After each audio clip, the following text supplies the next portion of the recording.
بسم الله الرحمن الرحيم أعوذ بالله من الشيطان الرجيم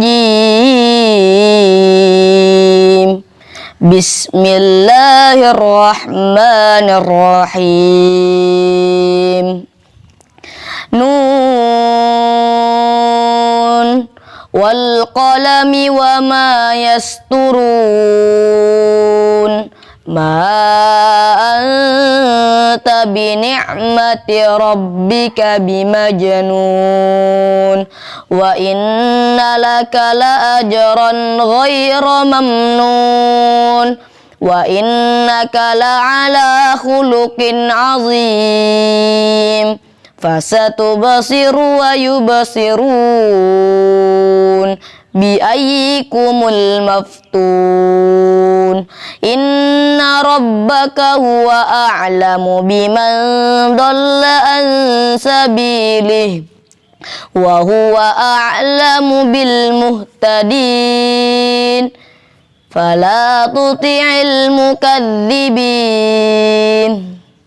ودوا لو تدهن فيدهنون فلا تطع كل هلاف مهين Sadaqallahul azim. Bismillahirrahmanirrahim. Assalamualaikum warahmatullahi wabarakatuh. Alhamdulillah nahmaduhu wa nasta'inuhu wa nastaghfiruh wa na'udzu billahi min syururi anfusina wa min sayyiati a'malina may yahdihillahu fala mudhillalah wa may yudlil fala hadiyalah.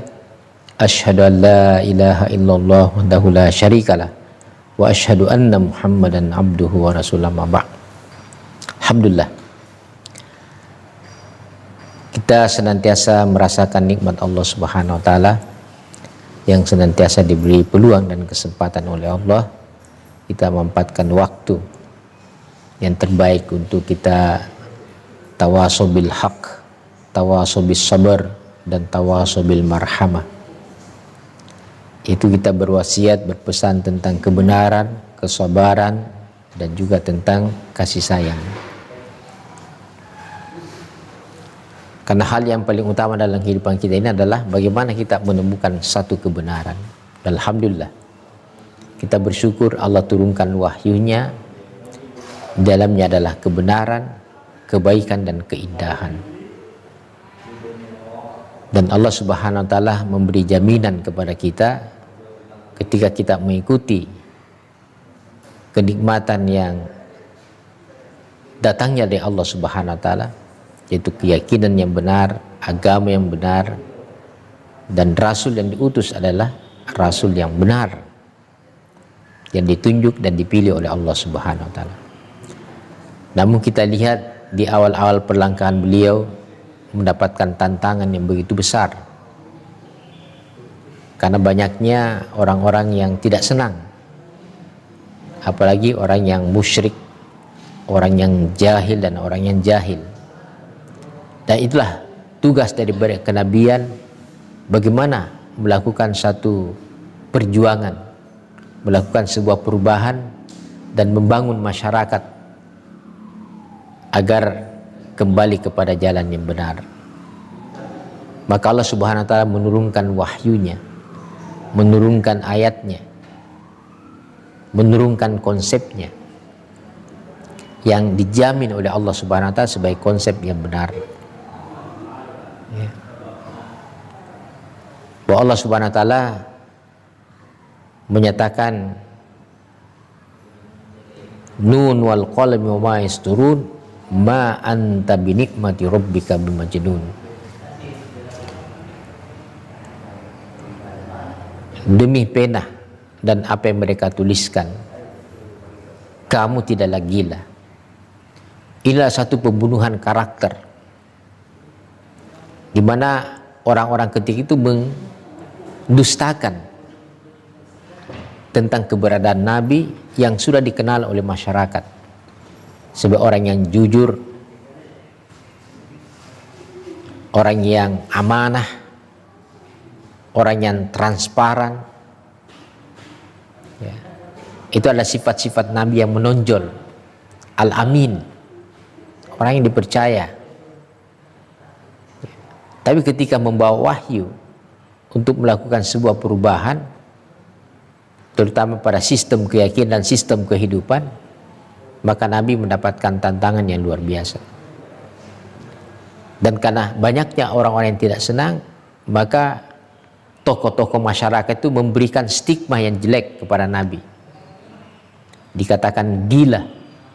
Ini satu predikat yang sangat menyakitkan. Kan orang gila itu ada orang yang tidak waras, orang yang tidak teratur kehidupannya, orang yang semraut.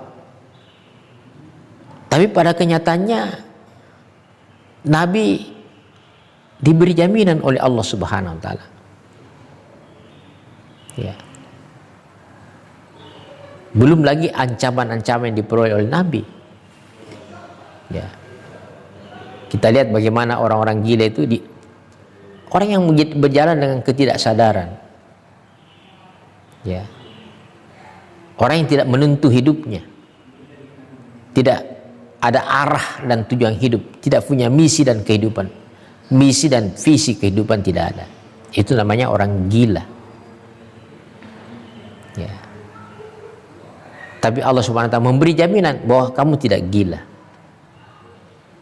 Karena beliau akan membawa satu konsep yang akan mengajak manusia yang tentu memerlukan satu energi, satu bentuk keyakinan, satu semangat agar Nabi tidak kendor dengan pernyataan-pernyataan seperti itu. Karena Allah yang memberi jaminan, kamu tidak gila. Bahkan Allah katakan mereka ada yang gila. Fasatu basiru wa yubsirun bi ayyikumul maftun. Ya, maka keadaan yang akan menjawab nantinya, silahkan jalan dengan konsep ini. Maka kita lihat siapa yang gila. Ya.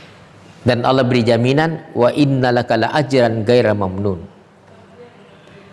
Sesungguhnya Allah Subhanahu wa taala akan berikan ganjaran tanpa batas. Ya.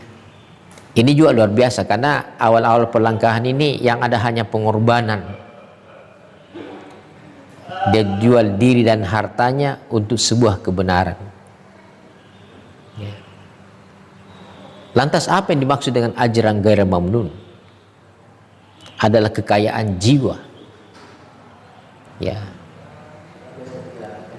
Semangat yang luar biasa.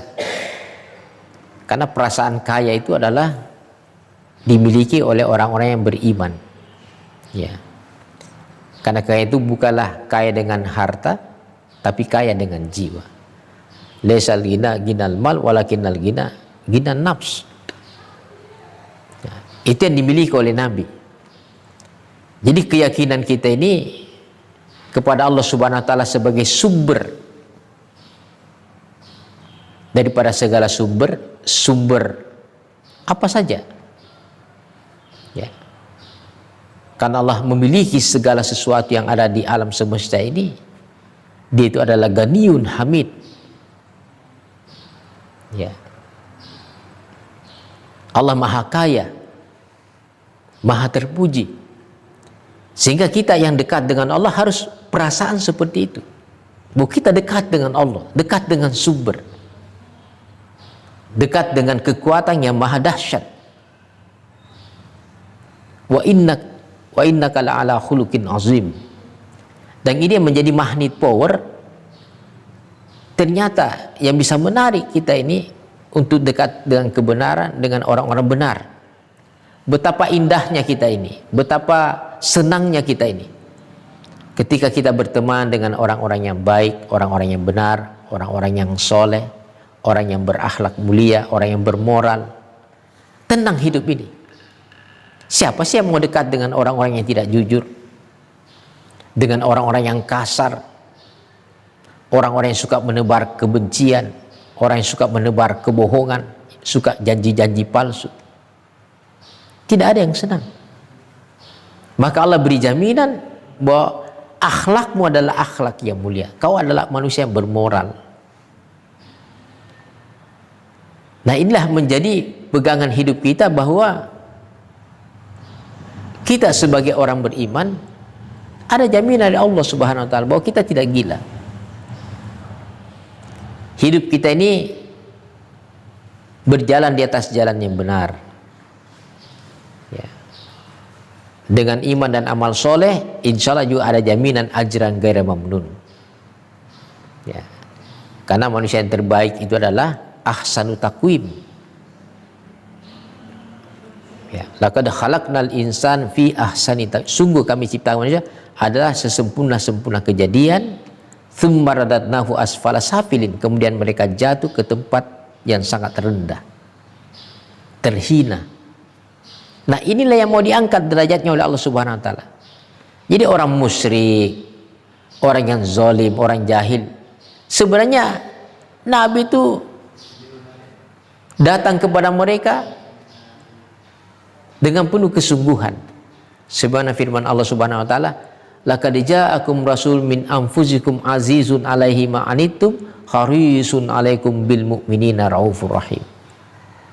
Sungguh telah datang seorang rasul dari kalanganmu yang kamu tahu persis tentang keberadaannya. Sangat berat terasa olehnya akan penderitaanmu dan sangat menginginkan keimanan dan keislamanmu, dan sangat penuh dengan cinta dan kasih terhadap orang beriman. Ini adalah satu profil manusia yang luar biasa, yang punya rasa sensitivitas, yang punya rasa solidaritas yang sangat baik, yang punya rasa kemanusiaan. Bahwa kedatangan beliau adalah membawa rahmat, bukan membawa laknat. Tapi terus dibusukkan karakternya seperti itu. Bahkan banyak yang berpaling, banyak yang mendustakan. Tapi Allah kasih jaminan. Fa in tawallahu faqul hasbiyallahu la ilaha illahu alaihi tawakkaltu wa huwa rabbul arsyil azim. Jika mereka katakanlah cukup Allah saja. Cukup Allah. Ya. Jadi tidak ada rasa kecewa di sini. Karena kedatangan Nabi adalah memberi, bukan meminta. Kedatangan Nabi adalah mau mengajarkan ilmu yang terbaik, mau memberikan satu prestasi hidup,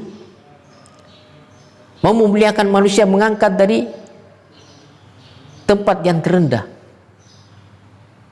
Bukan manusia yang perilaku sistem kehidupan seperti sekarang ini kita lihat. Ya, adanya keserakahan, saling menzalimi, saling menjajah, saling menipu.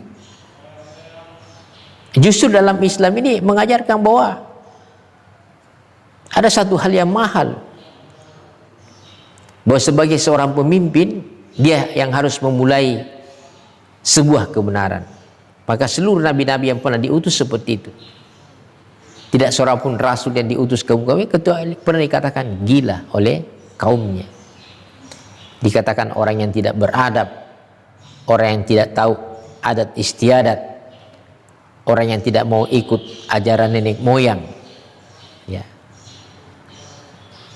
Jadi Allah Subhanahu wa taala menyatakan bahwa Nabi itu adalah pemimpin. Wa ja'alna minhum a'immatan yahduna bi amrina wa auhayna ilaihim fi'lal khairat wa iqamas shalah wa ita'iz zakah wa kanu lana 'abidin. Dan kami jadikan mereka itu pemimpin-pemimpin yang memberikan petunjuk dengan wahyu kami. Dan kami berikan wahyu kepada mereka dengan kebaikan. Jadi apa yang ditawarkan Nabi adalah satu kebaikan. Bagaimana kita bersaudara, bagaimana kita berakhlak yang mulia. Tapi aneh, inilah bahayanya kalau ada orang gila, kita yang dikatakan gila. Padahal mereka yang sebenarnya gila. Dalam keadaan la yash'urun, la ya'lamun, la yafqahun. Itu gelar-gelar mereka itu. Tidak paham, tidak punya ilmu, dan tidak sadar kalau dia itu gila. Allahu Akbar. Ini satu fenomena yang luar biasa. Kitab ini diturunkan dengan keberkahan. Ya. menjadi pelajaran dan juga sebagai peringatan bagi orang-orang yang mempunyai akal. Makanya Nabi sebagai pemimpin selalu membuat satu komunitas, ya, yang mempunyai prinsip Muhammadur Rasulullah walladzina ma'ahu asyiddau 'alal kuffar ruhama'u bainahum. Nah, ini dikatakan orang-orang yang gila ini ketika punya prinsip asyiddau 'alal kuffar dan punya sikap hidup berkasih sayang di antara mereka. Ya, yabtaguna tarahum ruk'an sujada yabtaguna fadlan minallahi wa ridwana. Mereka mencari karunia, keutamaan dari Allah Subhanahu wa taala. Dan juga mereka ini ruku dan sujud sebagai kerja utama. Itu komunitas yang dibangun. Sehingga adanya satu komunitas masyarakat yang tadinya bermusuh-musuhan, itu bisa didamaikan dengan Quran. Menjadi masyarakat yang bersaudara, masyarakat yang bersatu, dan itu kenikmatan tanpa batas. Ya. Wa allafa baina qulubihim, Allah lah yang menyatukan hati-hati mereka. Lau anfaqta ma fil ardi jami'an ma allafta baina qulubihim. Biar dibelanjakan apa saja yang ada di dunia untuk menyatukan hati mereka, tidak bisa kecuali dengan izin Allah. Ya. Orang banyak disatukan karena hal-hal yang bersifat materi. Ya, namanya kapitalis, namanya sosialis dan komunis. Ya, persatuan mereka adalah persatuan yang sebenarnya tidak kekal dan tidak hakiki. Nah, maka terciptanya komunitas masyarakat yang beriman dan bertakwa itu akan mengundang keberkahan datangnya dari Allah Subhanahu wa taala. Itu termasuk daripada ganjaran. Ya. Ada satu negeri yang baldatun thayyibah wa rabbun ghafur. Nah, satu negeri yang baik dan juga diampuni oleh Subhanahu wa taala. Dan sampai sekarang pun kita bisa lihat fenomena yang sangat menarik sekarang ini, ketika ada yang menerapkan, ya, konsep kebenaran ini dalam satu kehidupan masyarakatnya, umatnya, luar biasa. Nah, kita barangkali hanya mendengar informasi bagaimana Brunei Darussalam, ya, tentu terkait dengan rajanya yang juga memberlakukan konsep Islam, Masya Allah. Ya. Kita dengar bahwa semua penduduknya muzaki. Wah, ini luar biasa nih. Ini hanya pernah dicapai oleh Umar bin Abdul Aziz. Nah, bagaimana kita mewujudkan satu lingkungan seperti ini? Turunnya Quran kita praktekkan dalam satu kehidupan nyata, menjadi orang-orang yang berjamaah dan orang-orang yang terpimpin, orang-orang yang terkomando, orang-orang yang masyarakatnya sami'na wa ata'na. Ya, ini adalah satu kedahsyatan yang akan memancing turunnya keberkahan dari Allah Subhanahu wa taala. Bahkan profil-profil manusianya di dalam diberikan satu kehidupan yang sangat baik. Sebagaimana janji Allah Subhanahu wa taala, man amila solihan min dzakarin aw untha wa huwa mu'minun falanuhyiyannahu hayatan thayyibah wa la jazannahum ajrahum bi ahsani ma kanu ya'malun. Barang siapa yang beramal soleh, baik laki-laki maupun perempuan atau wanita, dan dia beriman, maka kehidupannya adalah kehidupan yang baik. Jadi bukan sekadar teori bahwa apa yang kita lakukan, apalagi yang dimaksud dengan baldatun thayyibah wa rabbun ghafur. Rabbun ghafur, masyarakatnya banyak beristighfar. Ya. Banyak bertobat kepada Allah Subhanahu wa taala, maka Allah akan turunkan, ya, kekuatan demi kekuatan, keberkahan demi keberkahan, dan kita bisa rasakan juga seperti itu. Ya. Sebagai pribadi, sebagai keluarga, sebagai komunitas yang selalu menjadikan Quran sebagai konsep, kemudian aplikasi implementasinya, aktualisasinya dengan sunnah Rasulullah SAW, maka kita akan merasakan keberkahan itu. Ya, dunia sampai akhirat. Ya. Kalau tidak, berarti kita ini harus mengevaluasi. Apakah sudah benar bahwa kita betul-betul berpegang teguh kepada Al-Quran yang begitu banyak jaminan Allah Subhanahu. Jaminan pertama tidak gila. Jaminan kedua diberikan ganjaran tanpa batas. Dan yang ketiga menjadi magnet power karena orang cemburu melihat keberadaan kita, bagaimana persaudaraan kita, bagaimana kasih sayang kita. Itu ditunjukkan oleh Nabi, "Fabima rahmatin minallah lintalahum." Disebabkan dengan rahmat Allah engkau bersikap lemah lembut. Walau kunta fazzan ghalidal qalb lam faddu min hawlik. Kalau kamu kasar dan keras hati, maka orang akan lari dari sekitarmu. Fa'fu anhum, maka maafkanlah mereka. Wastaghfir lahum, mohonkan ampunlah mereka. Wasyawirum fil amr, dan bermusyawarahlah terhadap urusan mereka. Kemudian kita bertawakal kepada Allah Subhanahu wa taala. Bahwa apa yang dikatakan oleh Allah, maka itulah yang benar menurut keyakinan kita. Jangan kita menjual ayat-ayat Allah Subhanahu wa taala dengan harga yang murah. Karena Allah sudah beri jaminan kepada kita bahwa inilah yang dicari oleh manusia. Maka konsep kita harus kembali berwahyu. Bagaimana kita, apa istilahnya dulu itu, bagaimana kita memasyarakatkan wahyu dan mewahyukan masyarakat ini sehingga turun keberkahan itu. Karena Quran turun dengan keberkahan dan menjadikan kita menjadi orang-orang yang cerdas-cerdas. Orang-orang, maka lahirlah profil-profil manusia yang luar biasa. Ya. Yang terakhir ada satu contoh yang sangat menarik. Kita lihat ada anak yang diponis oleh dokter, orang yang cacat otaknya. Ya, cacat otaknya, dua orang anak yang hafiz Quran. Itu Fajar dan juga Najah. Itu dicap dokter sebagai orang yang cacat otaknya. Tapi subhanallah dengan Quran bisa dia hafal Quran. Bahkan si Najah bisa hafal sampai halaman-halamannya, sampai letak-letak surah dan ayatnya. Subhanallah. Dan ada anak-anak yang luar biasa diberikan kecerdasan oleh Allah Subhanahu wa taala. Dengan Quran ini adalah satu hal yang sangat membahagiakan pun dengan kenikmatan. Karena tiap hurufnya saja, bahkan Quran ini akan mengantar kita nanti bisa berjumpa dengan Allah Subhanahu wa taala. Iqra'il Quran fa innahu ya'ti yaumal qiyamah syafi'an li ashabi. Bacalah Quran karena nanti di hari kiamat dia akan datang memberikan pertolongan kepada orang yang menjadikannya sahabat. Malah kita menjadi sahabat-sahabat Quran. Ya, tanamkanlah bahwa Al-Qalam yang intinya adalah Quran itu adalah sumber kenikmatan yang diberi jaminan oleh Allah Subhanahu wa taala. Demikian, assalamualaikum warahmatullahi wabarakatuh.